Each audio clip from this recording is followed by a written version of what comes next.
outsiders to mine their land, and have firmly established their willingness to resist, even with primitive weapons. So Jake was selected to operate an avatar body, which is exactly like the bodies of Pandora's natives, and infiltrate their community.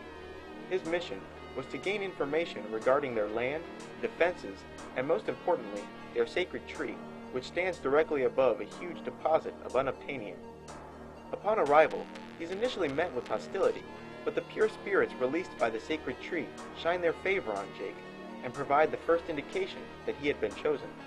The hostility he was initially met with turns into acceptance, and slowly, Jake begins to feel affection for the natives. Further, he is growing increasingly close to Natiri, who is the daughter of the clan leader. After telling the Na'vi that he had been sent to infiltrate them, Jake once again finds himself an outcast. But Jake still wants to help the Na'vi fight the RDA Corporation, so he sets out to do something that no native has done in generations: ride and control a dragging-looking animal the natives call the Last Shadow. After succeeding, he arrives with the beast and impresses them enough to not only regain acceptance, but become leader. He sets out to unite all the neighboring tribes under his leadership, and they accept his leadership. Jake, with his army of natives, defeats the RDA Corporation and sends the surviving employees home. Instead of returning home, Jake decides to stay with the primitive people and take the local, Natiri, for a wife. At the end, he undergoes permanent body transformation into the body of a Na'vi. Even the movie's title alludes to who Jake really is. The word avatar has two definitions. The first is a human incarnation or embodiment of a god. The second definition is a virtual identity. This story sounds a bit like The Man Who Would Be King. A guy arrives to a primitive land with a con up his sleeve so that he may steal its valuable metals. But slowly, he comes to appreciate the natives and forgets about his original plan to get the gold and run. Ultimately, he becomes leader and decides to stay and take a wife. But what Avatar really sounds like is Pocahontas.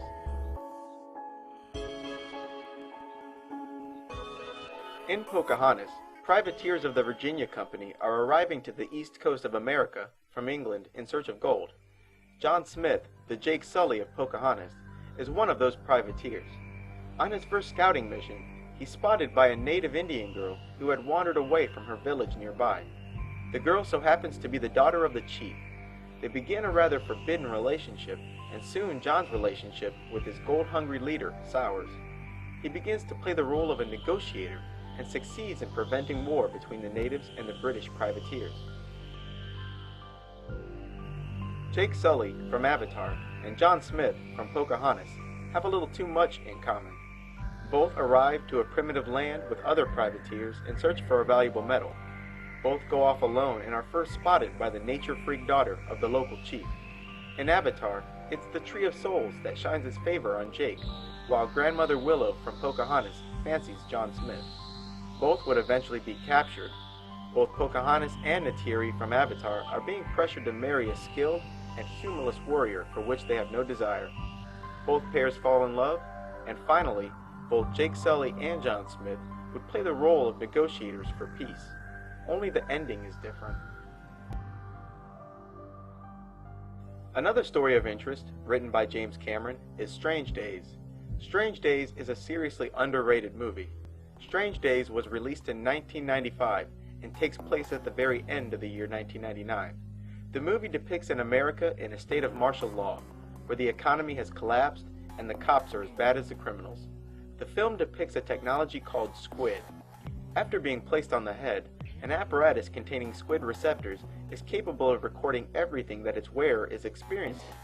These memories are recorded onto a disc, and by using the same apparatus, those memories can be replayed and experienced by anyone at any time. In the movie, the main character, a former cop named Lenny, is a black market dealer of electronically recorded memories. From an unknown source, he begins receiving first-person memory recordings of a series of murders. The story is well written and has a nice twist at the end. Squid, or superconducting quantum interference device, is a real technology. A squid is a small electronic component that detects extremely small magnetic fields.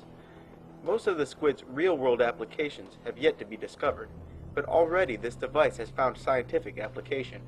It turns out that biological organisms create weak magnetic fields, which makes the squid perfect for monitoring neural activity, which is electric in nature. Also, because of its sensitivity, squid can be used in MRI machines that don't have to expose the body to the powerful magnetic field that current MRI machines use. James Cameron also wrote the first 3 Terminator films and directed the first 2. The Terminator series certainly has a chosen one feel to it. The entire series of movies essentially chronicles the life of John Connor. John Connor is the future leader of the human race in our war with the machines. In this case, James Cameron and many others used machines to symbolize demons, or those who had undergone transformation. This works out well for 2 reasons. First, the incredible strength that robots can be depicted with, and secondly, because of the more computer-like nature of demons.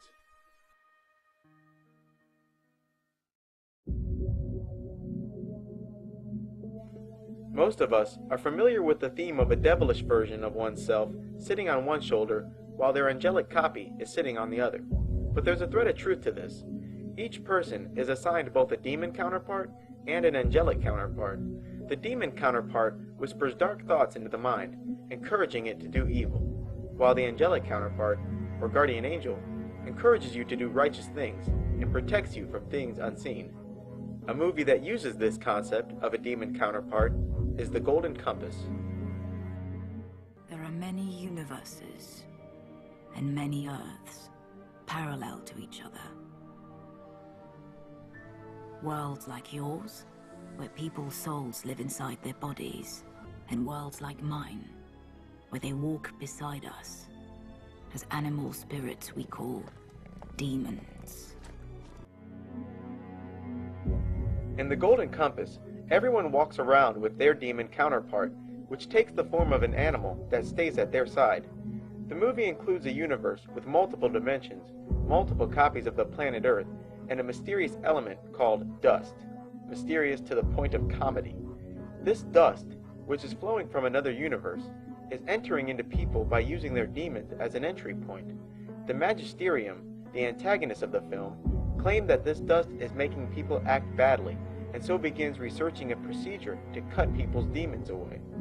One of the Magisterium's success stories, shown here, had his demon removed, and now he just sits in a corner. Have a demon. Bats. Where's my Rata?